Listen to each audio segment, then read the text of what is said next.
Sophie Touzé, bonjour. Bonjour. Vous êtes présidente, toute jeune présidente en fait de l'Open Education Consortium. Donc vous allez déjà nous expliquer un petit peu l'objectif de ce consortium et qu'est-ce qu'il fait dans le monde universitaire. Donc l'Open Education Consortium, en fait, c'est un mouvement universitaire international qui a commencé il y a 10 ans au MIT et dont l'objectif est de libérer l'éducation pour la rendre accessible à tous. Voilà. Donc on est dans une matière numérique ici à Critech, donc on va parler de numérique. En quoi l'université produit des ressources ou des cours qui peuvent intéresser l'Open Education? Alors, en fait, l'idée, c'est que l'enseignant, plutôt que de reprendre en fait ses cours, dont en général il s'est inspiré de son enseignant référent précédent, donc on peut avoir comme ça des cours qui dateraient d'année en année. Là, grâce au numérique et grâce à la publication en open source, en open education, en fait, on va pouvoir enrichir son support et scénariser complètement différemment son cours, en intégrant des enseignants venus de un peu toute la planète et d'apporter une richesse et une ouverture sur d'autres visions, d'autres concepts. Alors, donc vous, votre propos, c'est de pouvoir libérer en fait tout ça et de permettre à chacun de pouvoir le réutiliser à bon escient. Voilà, il y a la notion de libérer les ressources et aussi de libérer en fait sa pédagogie. Parce que à partir du moment où vous allez pouvoir intégrer d'autres sources d'enseignement et de référence, vous allez changer votre pédagogie. Vous n'allez plus être dans le cours ex cathedra où je distribue mon savoir. Non, vous allez plutôt proposer des ressources et faire réagir vos étudiants et être dans une méthodologie beaucoup plus pédagogie active. Donc on reprend tous les concepts de Montessori, Freinet, tout ça, qui sont de nouveau possibles à une grande échelle. L'idée du numérique, c'est aussi ça. L'idée, c'est, pour moi, le numérique et les open models, c'est tout d'un coup, vous permettez à tout le monde de réinterroger le rôle qu'on vous a assigné depuis des années que vous n'osiez pas en fait remettre en question. Et tout d'un coup, il y a des gens qui se permettent, et entre autres les gens des startups et de la tech qui viennent bousculer un petit peu ce qu'on fait dans l'université. Ce qui veut dire que les universités seraient prêtes à lâcher du lest, puisque c'est quand même des enjeux financiers assez conséquents, quand on parle des MOOC dans les universités américaines avec des inscrits en nombre, il y a quand même de l'argent derrière tout ça. Donc, ça vous préconisez quoi exactement? Alors en fait, les ressources, il faut les produire et c'est pas gratuit. Ça, on est tous d'accord.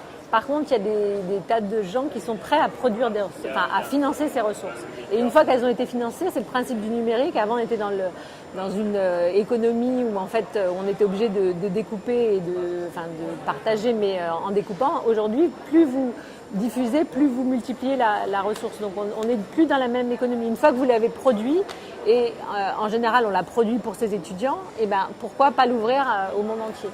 C'est ça le concept.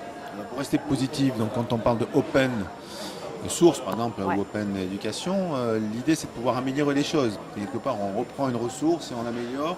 Est-ce que c'est aussi une évocation du Alors dans la définition en fait de la ressource éducative libre, il y a le concept de remixer. Donc on va pouvoir réutiliser la ressource telle que, ou alors de la redécouper. Après, tout se pose le problème. Le problème en fait derrière tout ça, c'est les licences. Donc la plupart des gens publient sans licence. Il y a le Creative Commons, qui est une association internationale qui offre des possibilités assez facilement d'ajouter une licence. Et donc là, le but du jeu aujourd'hui, c'est d'apprendre tout ça à tous les enseignants et à tous les gens qui veulent diffuser. Comment utiliser ces ressources et comment je peux ou pas réutiliser les ressources, les remixer, les redécouper pour pouvoir les intégrer. Le rôle des universités, on peut éventuellement le comprendre. Il y a peut-être des influences culturelles. L'intérêt, c'est de pouvoir porter un peu les cours ou certains cours en fait à d'autres cibles d'étudiants. Pour les startups, je vois moins le sujet. Alors les startups, en général, c'est des gens passionnés qui ont plus ou moins apprécié leur passage par l'université ou par l'école et qui ont envie de révolutionner les choses. Donc ils apportent des idées nouvelles avec absolument aucun tabou. Et donc, ils sont capables de faire ce qu'on ne peut pas faire chez nous dans l'université avec des tas de pyramidales, etc. Donc, eux, ils vont remettre tout en question. Et l'idée, c'est de travailler avec eux, de comprendre aussi pourquoi déjà certaines universités travaillent avec eux, proposent des masters en ligne avec plusieurs MOOC à la suite, faut comprendre en fait comment ça marche et surtout aller les voir et discuter parce que si on reste nous dans nos silos éternels, on va être dépassé et puis un jour il n'y aura plus d'étudiants.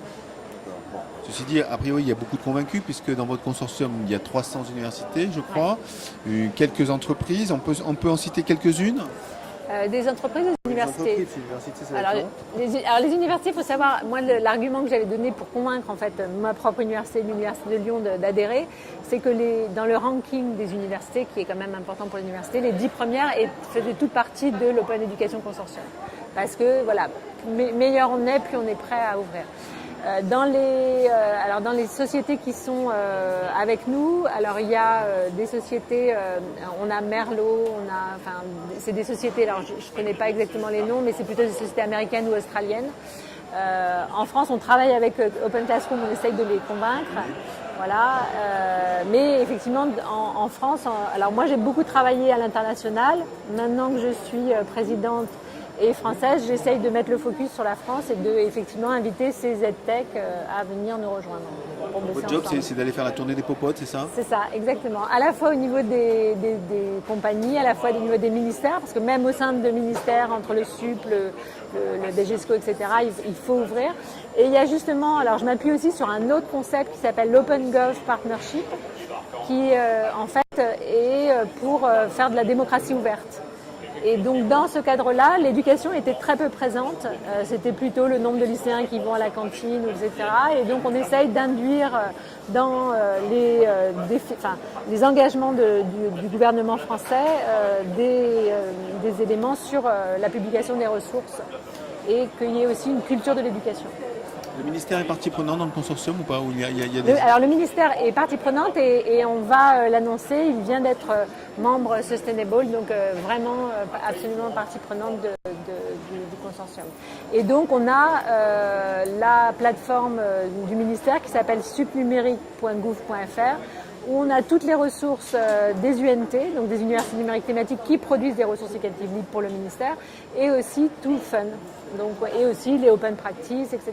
Donc c'est la référence qu'il faut aller voir pour voir ce qui se passe. L'enjeu pour les universités françaises ou les écoles en général, parce qu'on n'a pas que des universités en France.